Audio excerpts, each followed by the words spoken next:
खरबपति बाप की बेटी है, लग्जूरियस गाड़ी है, जहां जाती है बाप के सम्मान की परछाई संग चलती है, 17 जगह से जींस फाड़ कर डोल रही है।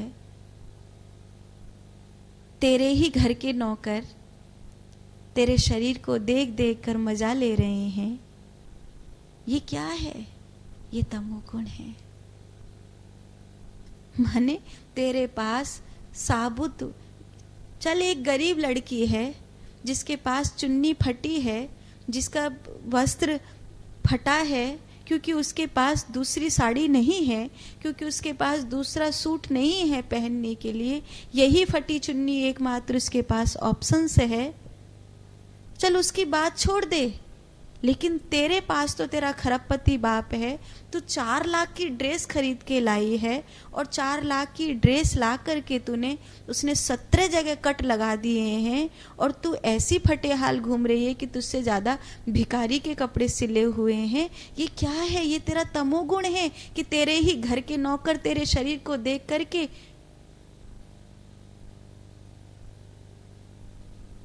गंदी सोच रख रहे हैं। क्या हो गया है तुझे? ये तमोगुण है, ये तमोगुण है। तमोगुण जो व्यक्ति को वहां पहुंचा देता है। कैसे? जो तमोगुण से ग्रसित पुरुष है, वह कितना भी बुद्धिमान हो, वो कितना भी विद्वान हो, चतुर हो, शास्त्र के अत्यंत सूक्ष्म अर्थों को जानने और देखने वाला हो, फिर भी उसे नाना प्रकार से लोग समझाएंगे तो उसे समझ में नहीं आएगा। जो चीज वो स्वयं जानता है वो उसे समझाया जाएगा, उसे समझ में नहीं आएगा। बल्कि समझने की बजाय वो अपने ही भ्रम से आरोपित होकर के अपने जीवन की उस दशा को श्रेष्ठ समझेगा।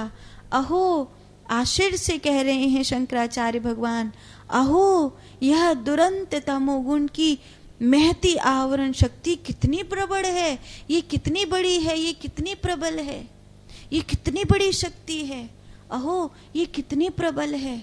आश्चर्य से कह रहे हैं।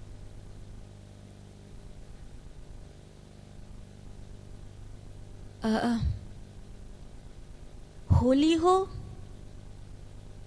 तो वही एक चॉकलेट कुछ मीठा हो जाए, रक्षाबंधन हो तो वही एक चॉकलेट कुछ मीठा हो जाए, शादी ब्याह का सीजन हो तो वही एक चॉकलेट कुछ मीठा हो जाए, दिवाली आ गई हो तो वही एक चॉकलेट कुछ मीठा हो जाए।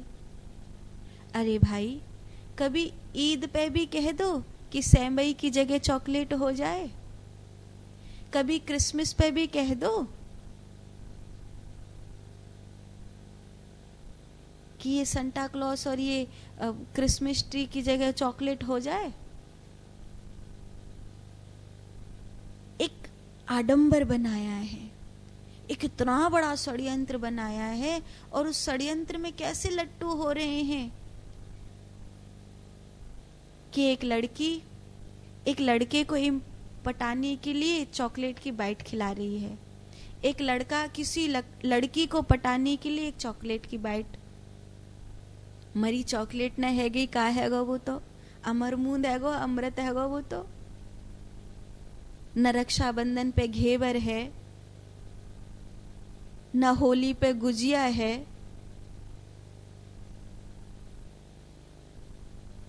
न दीपावली के खील बतासे हैं, कुछ भी नहीं है, कुछ नहीं है। ये क्या है?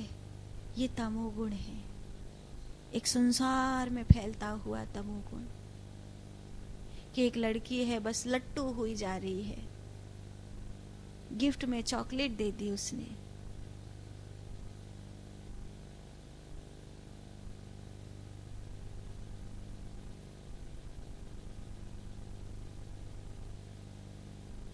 अपने चरित्र को, अपनी भाव दशा को एक वो देखा था वीडियो। उसमें एक कॉलेज के लड़के लड़कियां सब होते हैं और वो सिगरेट पी रहे होते हैं वहाँ पर।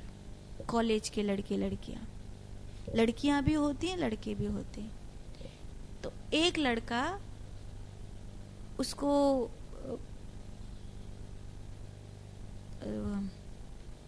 ये सिगरेट नहीं पीनी है तो वो वहाँ से जा रहा है निकल के।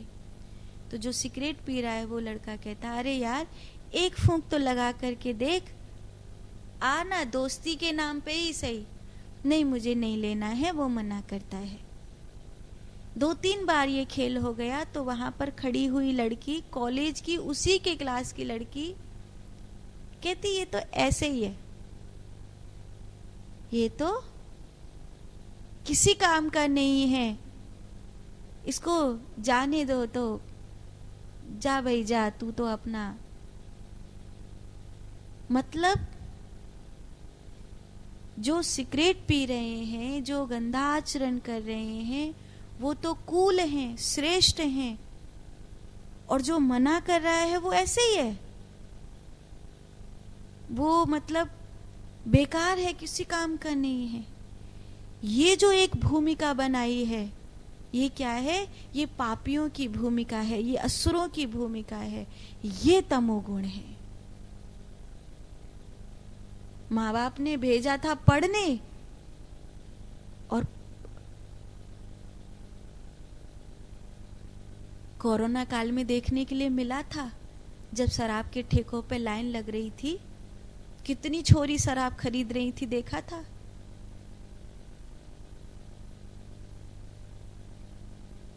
कभी हमारी जो पीछे पीढ़ी गई है उसने सोचा भी नहीं होगा कि छोरी शराब के ठेके पे दारू की बोतल खरीदने के लिए लाइन लगाएंगी, कि कभी सिगरेट पिएंगी। आज अच्छे घरों में तो सबसे पहला सवाल ही ये होता है कि बिना ब्रेकअप किए हुए लड़के लड़की मिल जाएं, और बिना सिगरेट शराब पीने वाले, बिना नॉनवेज खाने वाले लड़के लड़की एक दूसरे के लिए मिल जाएं। ये तमोगुण है।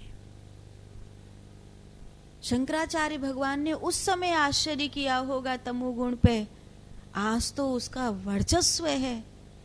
और मैं तो आश्चर्य करती हूं कि आज अगर इतना वर्चस्व है,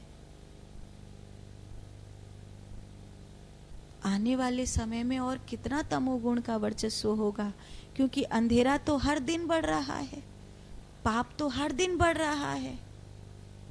कौन सा ऐसा धर्म का दिया जलेगा जो इन भटके हुए नवयुवक और युवतियों को ये सुनिश्चित करेगा कि तमोगुण से ऊपर उठो? कौन समझाएगा जब आदि गुरु शंकराचार्य जी कहते हैं, अति विद्वान, अति बुद्धिमान, चतुर, शास्त्र के अत्यंत सूक्ष्म अर्थों को जानने वाले को भी कोई नहीं समझा सकता, तो आज के इन नवयुवक युवतियों को कौन समझाएगा? या तो इनके माँ बाप घुट घुट के जीते होंगे, या तो फिर वृद्धाश्रम चले जाते होंगे, और तो कोई उपाय समझ में आता नहीं। कोई भाग्यशाली होगा तो अपने गुरु के आश्रम में जाकर के अपना ध्यान भजन कर रहा होगा कि तुम तो नाली के कीड़े बन गए, कम से कम हम तो अपना जन्म सुधारें।